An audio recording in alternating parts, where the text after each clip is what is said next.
নমস্কার বন্ধুরা, আশা করি সকলে ভালো আছেন। কাকলি কিচেনে সকলকে স্বাগত। আজকে আমি বানিয়েছি লেমন চিকেন। তাহলে চলুন দেখা যাক কি করে বানিয়েছি। এখানে আমি 500 গ্রামের মতন মাংস নিয়েছি। এখন আমি এর মধ্যে স্বাদ অনুসারে লবণ দিয়ে দেবো প্রথমে। তারপর এখানে নিয়েছি পাতিলেবুর টুকরো দুটো, ছোট ছোট টুকরো, আর একটা গন্ধরাজ লেবুর টুকরো। আর এটা হলো গন্ধরাজ লেবুর পিছনের খোসাটা এরকম হালকা করে ঘষে নিয়েছি। হালকা করে ঘষে নিতে হবে, সাদা অংশটা যেন না যায়, তাহলে তিতো হয়ে যাবে। সবুজ অংশটা নিতে হবে শুধু, হালকা করে অল্প সামান্য আমি ঘষে নিয়েছি। এখন আমি লেবুর রসটা এর মধ্যে দিয়ে দেবো।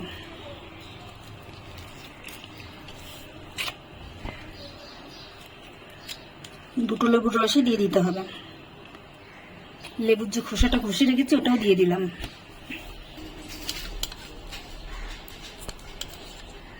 টক দই দিয়ে দিলাম 2 চামচের মতো। এখানে আদা রসুন আর লাল ধরনের কাঁচা লঙ্কা আমি 4টে বেটে নিয়েছি। আদা রসুন কাঁচা লঙ্কা একসঙ্গে বেটে নিয়েছি, সব 2 চামচের মতন দিয়ে দিলাম। আর দিয়ে দিচ্ছি 1/2 চামচের মতন গোলমরিচের গুঁড়ো। এখন আমি সব কিছু একসঙ্গে ভালো করে মেখে নেব। সবকিছু আমি ভালো করে মেখে নিয়েছি। এখন আমি 8 ঘন্টা রেস্টে রেখে দেবো। রেখে দিচ্ছি 8 ঘন্টা। এখানে আমি কড়াইতে সাদা তেল গরম করতে দিয়েছি। এখন আমি এর মধ্যে দিয়ে দিচ্ছি আলু।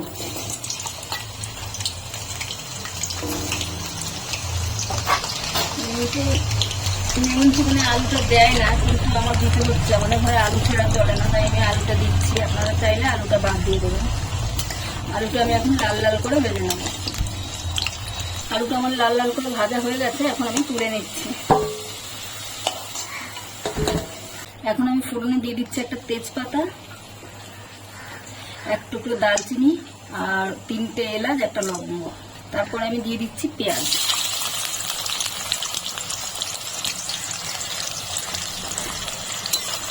পেঁয়াজটাকে আমি একটু ভেজে নেব।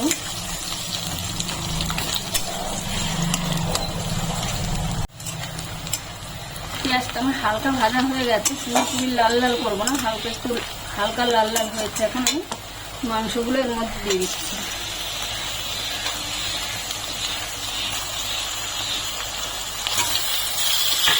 মাংসগুলো দিয়ে এরা ভেজে নেবো মাংসটাকে একটু।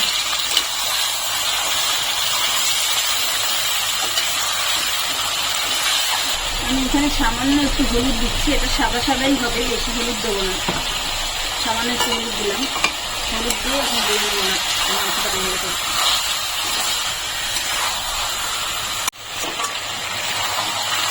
মাংসটা আমি 3-4 মিনিট ধরে ভালো করে ভেজে নিয়েছি। এখন আমি মাংসটার গ্রেভিটা দিয়ে দেবো। যে দইটা দিয়ে মেখে রেখেছিলাম মাংসটা, ওই গ্রেভিটা এখন দিয়ে দিচ্ছি।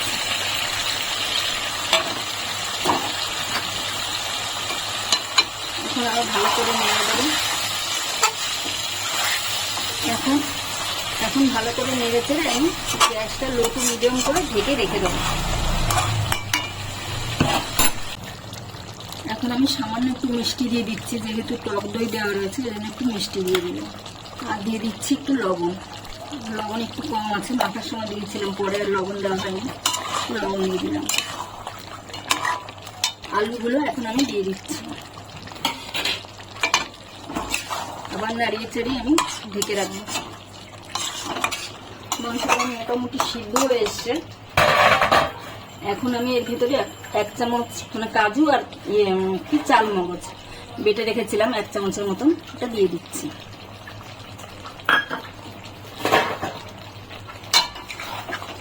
দিয়ে নাড়িয়ে চাড়িয়ে নেব।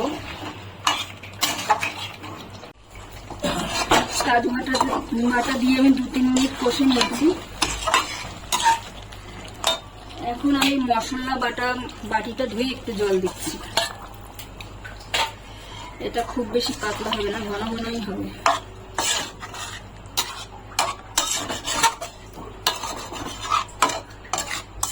আবার 2-4 মিনিট এখন আমি ঢেকে রাখবো।